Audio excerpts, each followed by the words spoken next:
Gue mau kasih disclaimer dulu bagi kalian yang nonton ini. Jadi sebenarnya video ini tuh udah tayang duluan di YouTube. Cuman akhirnya diotomatis remove sama YouTube dan channel gue tuh dikasih flag karena dianggap menyebarkan misinformasi di beberapa bagian.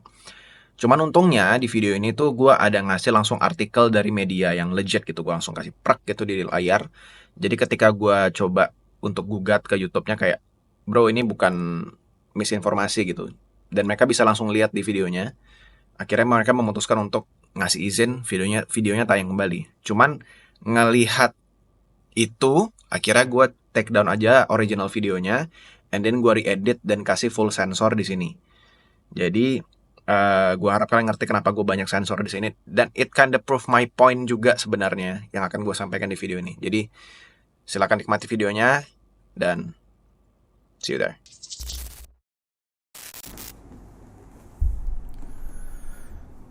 Jujur gue bukan bikin video ini karena mau nakut-nakutin kalian, bukan mau fear-mongering atau bikin yang gimana-gimana ya. Tapi ini adalah hasil rangkuman riset yang gue terima dari berbagai sumber. Menurut gue ini bukan konspirasi karena semua yang gue sajikan di sini adalah fakta yang gue ambil dari berita dan gue sambungkan dengan kejadian yang sedang terjadi sekarang. Kalian bisa cek kebenarannya dan gue cuman berharap semua yang gue bakal omongin ini salah semua dan semoga video ini cuma omong kosong belaka aja. I hope I am wrong. Di luar Indonesia, para triliuner, orang-orang terkaya di dunia, itu secara bersamaan menjual sebagian besar sahamnya dengan alasan yang menurut gua terlalu kebetulan. Beberapa bulan lalu juga Pulau Hawaii itu terbakar hebat kalau kalian ada baca berita, dan banyak korban itu mengaku kalau para aparat itu nggak pernah datang membantu. Air ketika kebakaran itu juga dimatikan sama pemerintah, dan jalanan keluar kota itu dibarikade dan mereka itu nggak bisa keluar untuk menyelamatkan diri. Lalu tepat beberapa bulan sebelumnya ketika kebakaran itu terjadi, para triliuner yang sama itu menawarkan uang untuk membeli tanah mereka. Tapi orang-orang lokal ini menolak dengan alasan itu adalah tanah leluhur mereka. Tapi sekarang semuanya udah terbakar dan hancur. Apa yang bisa mereka lakukan selain menjual kepada para triliuner tadi? Di saat yang bersamaan juga, para triliuner yang sama itu membangun bunker dan tempat mewah yang terisolasi security ketat untuk keluarga terdekat mereka di Hawaii. Seperti Mark Zuckerberg, pendiri Facebook, Peter Thiel, co-founder PayPal, ada Larry Ellison, co-founder Oracle Operation, ada Larry Page, co-founder Google, dan masih banyak lagi. Dan yang gue sebutkan ini cuman di Hawaii.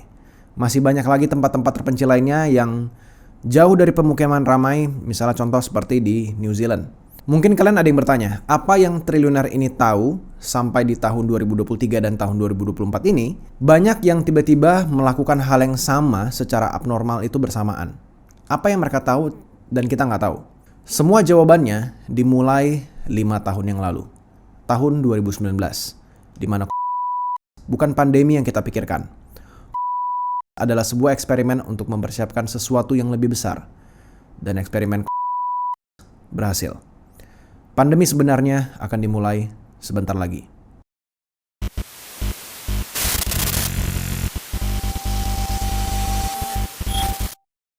Halo semuanya, selamat datang di channel gue. Nama gue Josh Rafael Gultom. Selamat datang di channel Josh Rafgay, dan di sini gue banyak sharing tentang cerita, pengalaman hidup, ataupun cerita-cerita seru lainnya. Kalau kalian suka konten-konten seperti ini, boleh banget di-subscribe biar kalian gak ketinggalan video-video lainnya. Follow juga sosmed gue yang lainnya di Instagram atau TikTok dengan nama yang sama, Josh Rafgay. Kalian juga bisa bantu channel ini dengan sekedar komen apapun di bawah atau like video ini. Kalian juga bisa join membership di channel ini dengan cara klik tombol gabung atau join di sebelah tombol subscribe. Pastiin kalian subscribe dulu. Seperti nama-nama orang yang ada di sini.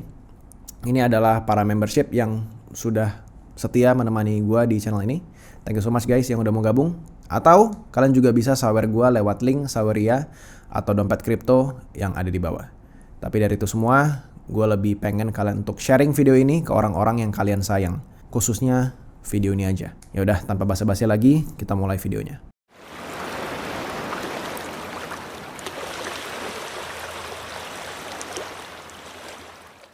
Tahun 2019 sampai tahun 2022, seperti yang kalian tahu semua, kita melewati satu era di mana hampir semua manusia di bumi ini menghentikan aktivitasnya dan berdiam diri di rumah karena sebuah pandemi besar yang terjadi. Perlu kalian ketahui, sebenarnya pandemik itu udah pernah terjadi beberapa kali ya sepanjang sejarah manusia. Tapi ini adalah satu-satunya pandemik yang membuat semua orang stay di rumah tanpa keluar.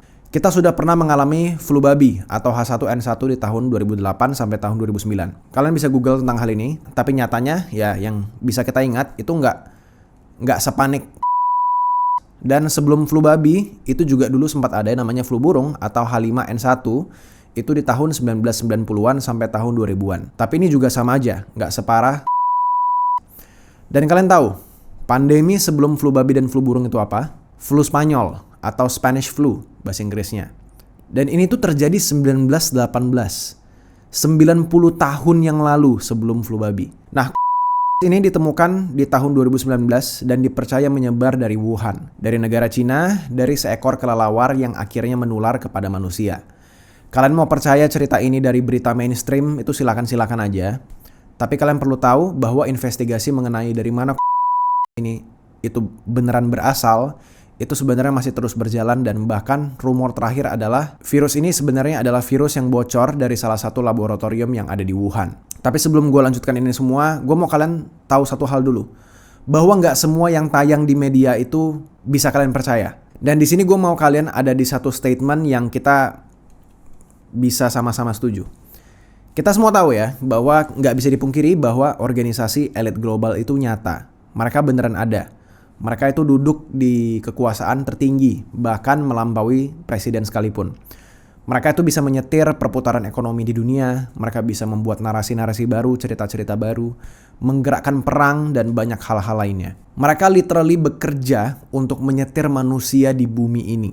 Nggak peduli mau mereka itu Freemason kayak, nggak peduli mereka itu Illuminati, atau Epstein Island gitu, nggak peduli. Ini beda cerita. Intinya elit global ini beneran ada. Mereka hidup dan mereka exist. Pakai logika aja lah. Kalau kalian sudah punya semua uang yang ada di dunia ini, kalian jadi orang paling kaya di dunia ini. Satu-satunya hal yang bisa kalian capai di atas uang itu cuman kontrol dan kekuasaan. Dan ini yang dikerjakan sama para elit global ini. Oke, gua harap kalian bisa setuju sampai di sini. Dan konteksnya di sini, mereka elit global karena mereka itu yang memegang energi, mereka yang memegang pangan, mereka yang memegang ekonomi, alias mereka juga yang nyetak duit gitu ya. Kalian capek-capek kerja buat duit, mereka di sana nyetak duit. Dan mereka juga yang memegang mayoritas saham di banyak perusahaan di seluruh dunia, bahkan termasuk Indonesia, yang punya dampak di seluruh dunia. Salah satunya adalah, seperti yang gue bilang di awal, media.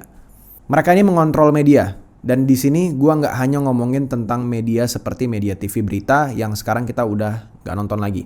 Atau baca koran, kita kan udah nggak pernah baca koran lagi. Mereka memegang platform yang menyediakan media itu sendiri. Misalnya kayak Instagram, Twitter, YouTube, Facebook, dan lainnya. Gue tadi sebenarnya mau menyebutkan TikTok, cuman setahu gue ya, TikTok ini tuh dipegang elit global yang berbeda. Cuman ini ceritanya berbeda lagi lah, mungkin di video yang berbeda. Nah, gue cukup yakin kalian semua yang nonton ini pasti dapat berita up to date itu bukan dari baca koran online atau dari nonton berita di TV. 100% gue yakin. Kalian semua pasti yang nonton video ini itu pasti dapat berita di zaman sekarang itu dari Instagram Reels, YouTube Shorts, atau mungkin dari TikTok juga. Semua platform yang kalian pakai, terutama Instagram atau YouTube, itu adalah platform yang disetir dengan banyak sekali sensor. Opini-opini atau berita-berita atau pemikiran-pemikiran yang membuat orang bertanya-tanya tentang pemerintahan, terutama di Amerika, itu semua pasti disensor. What do I mean di sini maksudnya disensor? Di shadow ban atau nggak bisa di-share gitu postingan tertentu. Gue pernah ya beberapa kali itu, nggak hanya sekali, itu setiap kali gue melihat ada opini yang cukup liar yang bisa membuat orang berpikir seperti gimana cara bank sentral tuh bekerja atau sekedar opini literasi keuangan yang unkonvensional lah. Itu tuh videonya tuh nggak bisa di-share. Tombol add to story-nya tuh nggak ada. Jadi kan di bawah logo komen kan biasa ada gambar pesawat tuh. Gua klik untuk di-share. Logo add to story-nya nggak ada. Bahkan nih ya, kalau kalian buka Instagram sekarang, at least ini di akun gua sekarang. Kalian bikin story apapun bebas. Terus kalian klik stiker dan ketik cari GIF, ketik aja money, uang bahasa Inggris. Gua jamin stiker GIF-nya pasti nggak ada. Itu disensor semua sama mereka. Kayak it's money gitu loh. Gue bukan nyari bokep atau nyari gimana. Money, stiker GIF-nya nggak ada. Oke. Kenapa gue bahas media dan elit global di sini? Padahal gue lagi bahas mengenai. Let's say Ini bukan virus yang diciptakan dari lab ya, dan benar ini emang sebuah kebetulan hingga akhirnya semua pemerintahan setuju untuk shutdown the whole system selama 2 tahun dan menyuntikkan rakyatnya dengan yang ternyata belakangan ini diketahui banyak efek sampingnya. Gua sendiri disuntik 3 kali AstraZeneca itu, dan sekarang gua menyesal setelah mengambil dengan dosis sebanyak itu setelah gua tahu efek sampingnya. Mau dia nyata dari alam ataupun dari laboratorium, nggak bisa dipungkiri kalau ini adalah jendela yang diambil sama para elit global untuk melakukan eksperimen massal kepada semua manusia di bumi. Apa itu eksperimennya? Eksperimennya adalah untuk melihat apakah semua negara di seluruh dunia ini siap untuk hidup berdiam diri di rumah tanpa keluar dan hidup mayoritas semuanya dengan online. Bahkan kita semua sekarang sudah terbiasa dengan hidup yang namanya new normal. Bayangin, kata the new normal. Bisa nggak kalian bayangin arti kata itu kalau gue coba jelasin kata new normal ini ke orang yang hidup 10 tahun yang lalu. Let's say gue ngomong sama orang yang hidup di tahun 2014 atau tahun 2015. Gue ngomong itu ke dia. Akan ada suatu masa di mana semua manusia di bumi hidup di dalam rumah aja. Keluar itu hanya untuk membeli pasokan makanan, dan semua orang itu bekerja dari rumah dengan hanya memakai komputer aja. Tidak ada orang ke kantor, tidak ada orang ke mall, tidak ada orang di jalanan. Semuanya berdiam diri di rumah karena ada virus mematikan di udara di luar. Bisa kalian bayangin nggak kalau gue ngomong kalimat barusan ke orang yang hidup di tahun 2014? Orang-orang itu pasti nganggap gue gila, atau dia mungkin berpikir kalau gue menceritakan sebuah sinopsis dari sebuah film atau cuman konspirasi-konspirasi nggak jelas aja. But fuck no man, itu semua nyata dan sudah terjadi. Dan walaupun banyak sekali orang yang kehilangan nyawa di masa pandemi, nggak bisa dipungkiri, eksperimennya berhasil.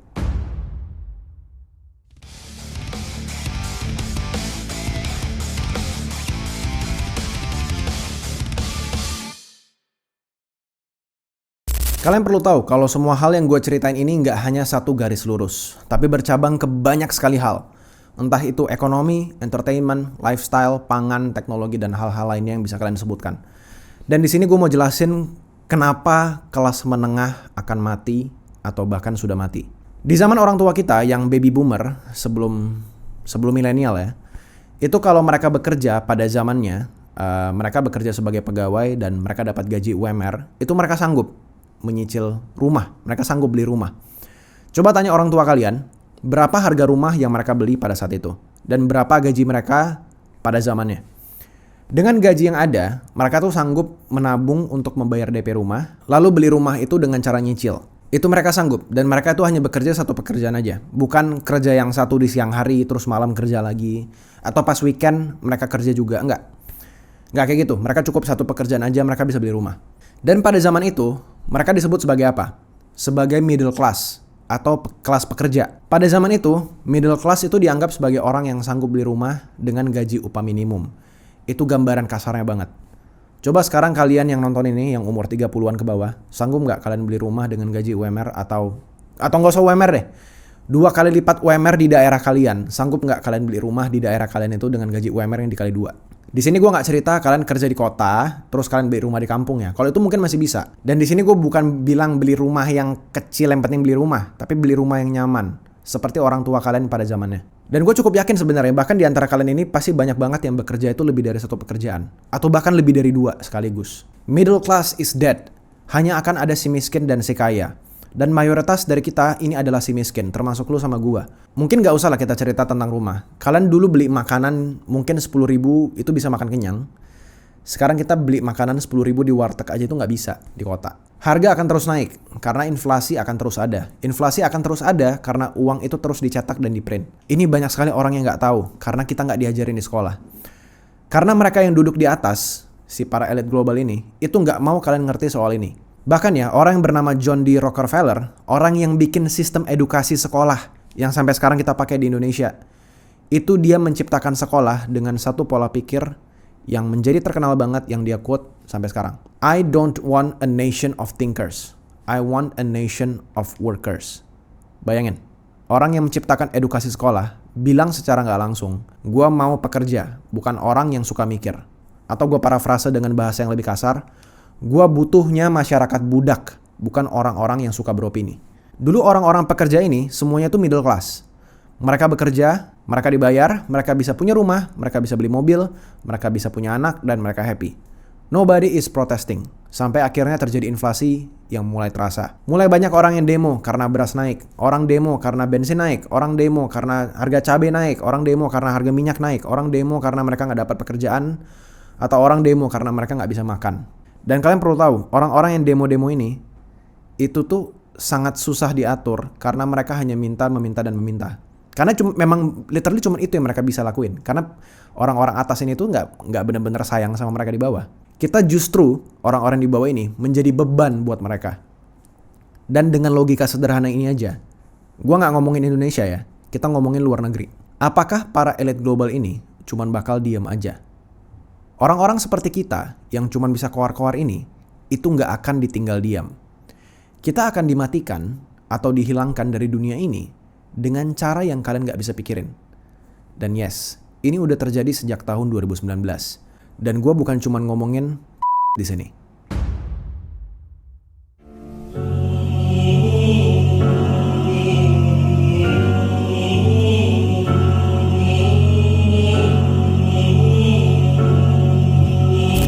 Jawaban paling mudah untuk menghilangkan kita semua itu ya jelas adalah genosida.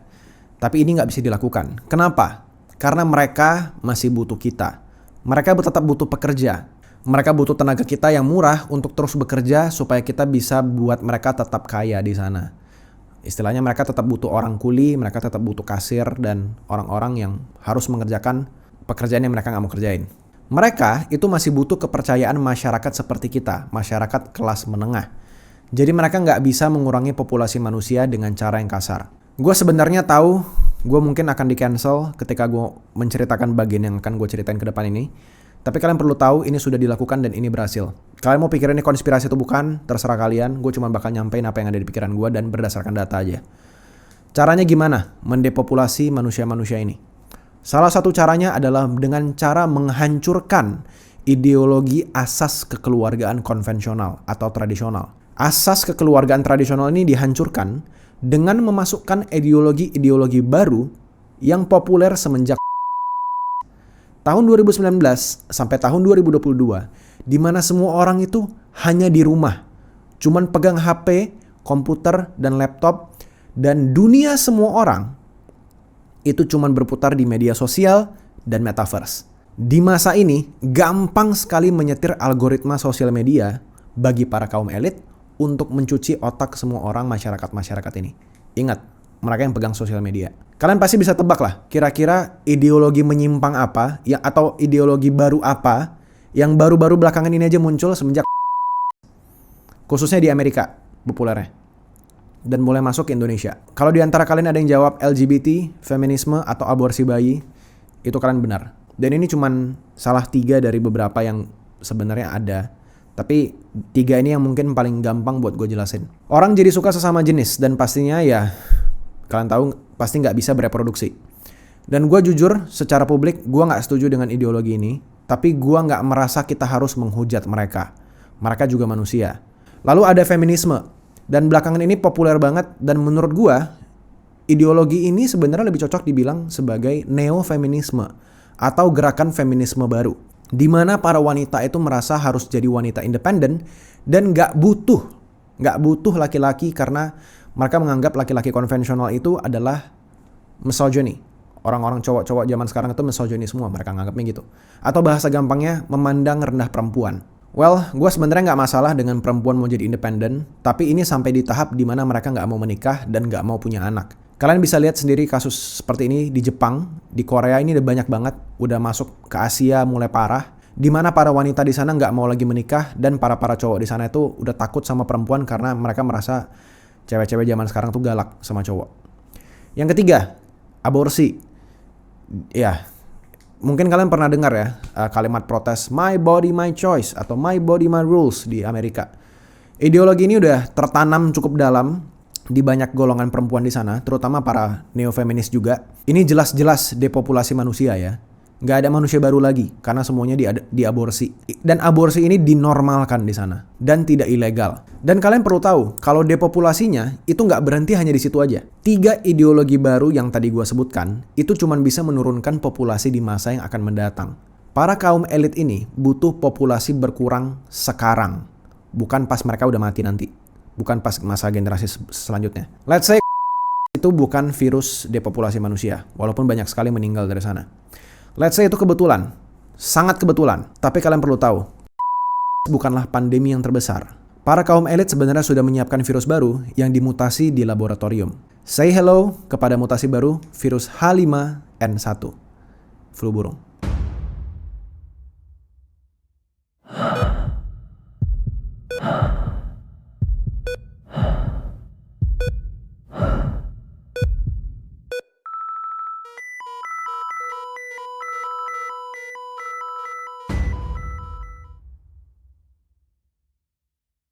Tahun 2020, Departemen Pertanian Amerika itu melakukan kerjasama dengan Chinese Academy of Science yang dikelola sama Partai Komunis Tiongkok untuk menciptakan virus flu burung yang gampang banget untuk menular dan mematikan. Bagi kalian yang nggak tahu, ini adalah lembaga yang sama yang mengawasi laboratorium di Wuhan yang menjadi teori kebocoran awal mula virus kebetulan ya. Di bulan Februari kemarin, diketahui kalau pemerintah Amerika ini menyalurkan dana sekitar $1 juta kepada ilmuwan Tiongkok untuk proyek ini. Dan pendanaan ini akan terus dilakukan sampai tahun 2026. Dan bagian yang gue ceritain tentang virus dan pendanaan ini bukan gosip ya, ini bukan rumor, ini beneran terjadi. Kalian bisa cari beritanya, itu ada. Seorang pakar penyakit menular yang ada di New York, itu yang bernama Dr. Aaron Glatt, itu menyebutkan bahwa ya memang benar H5N1 ini berpotensi menyebabkan pandemi. Orang-orang yang bekerja di laboratorium perlu berhati-hati. Semakin luas virus ini menyebar, semakin besar kemungkinan virus ini dapat bermutasi dan mulai menyebar dari manusia ke manusia. Sounds very familiar. Dan guess what happened to the virus? Kalian Google aja sendiri. Kalian lihat aja di Google sendiri, kalian ketik newest case of H5N1. Beritanya ini bulan April lalu. Dan gue rasa gue gak perlu jelasin karena video ini udah cukup panjang, udah lebih dari 20 menit. Dan sekarang gue mau kalian coba ingat masa-masa kelam COVID-19.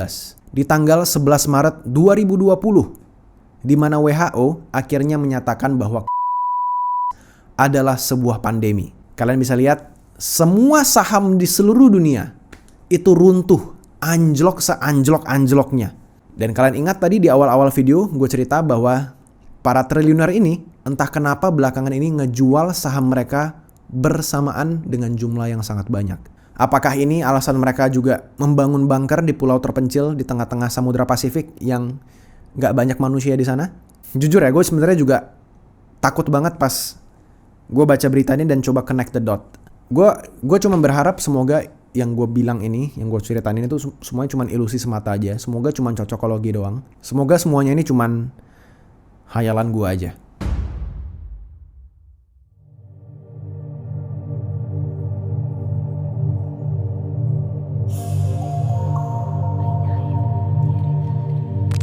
Practically sebenarnya nggak ada yang bisa kita lakuin untuk mencegah pandemi ini untuk bisa terjadi. Kaum elit global ini akan melakukan apapun untuk mengurangi populasi rakyat miskin yang susah diatur. Kalau kita perlu dicuci otaknya, mereka bakal cuci. Kalau kita perlu di bumi hanguskan, mereka bisa keluarkan virus dan selamatkan diri mereka sendiri. Gue cuma mau kalian aware sama apa yang kemungkinan akan terjadi di masa depan ini. Atau bahkan bisa gue bilang tahun ini. Siapin diri kalian, amit-amit 2019 bakal terjadi lagi, dan mungkin saja kali ini akan lebih fatal virusnya dan efeknya akan lebih besar. Para kaum elit global ini udah siap apabila virus kedua yang lebih mematikan ini muncul. Mereka sudah belajar dari virus pertama dan mereka sudah tahu harus ngapain. I hope you're safe. I hope I'm wrong. Please be wrong. Semoga kalian yang nonton video ini, mungkin kalian nonton di tahun depan segala macam, kalian bisa ketawa bahwa ini semua cuman konspirasi aja, bukan fakta. Semoga kita semua aman dan sehat selalu. Gue sebenarnya masih pengen ngomong lebih panjang lagi, tapi video ini udah terlalu panjang. Kalau kalian mau denger ocehan gue, plus let me know di komen biar gue bisa buat video selanjutnya. Karena jujur, ini tuh sebenarnya bercabang-cabang banyak banget. Ya udah, itu aja. See you guys in the next video. Bye bye.